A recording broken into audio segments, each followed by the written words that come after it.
गणपतराव तिघारे. मी इथं security guard आहे नारकडं. काय माझी रोज 8ला ड्युटी राहते, 8 ते सकाळी 8.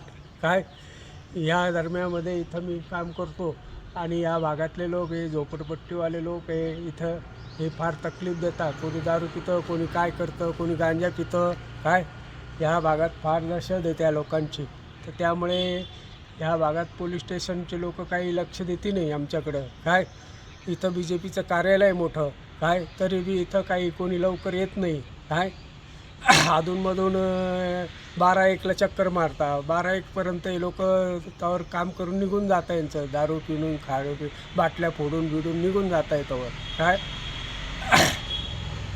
इथं काही घडलं तर इथं जबाबदार कोण असं ह्या लोकांचा बंदोबस्त करावा अशी आमची इच्छा आहे. काय ह्या भागात खूप दहशत आहे त्यांची.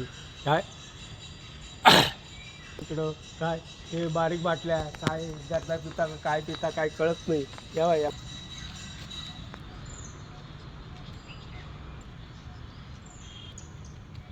त्यातले जे पोलीस स्टेशनचे अधिकारी आहे वरचे साहेब. काय त्यांनी या भागात लक्ष द्यावा आणि वचक बसावा म्हणून 7 ते 11पर्यंत या भागात लक्ष द्यावं असं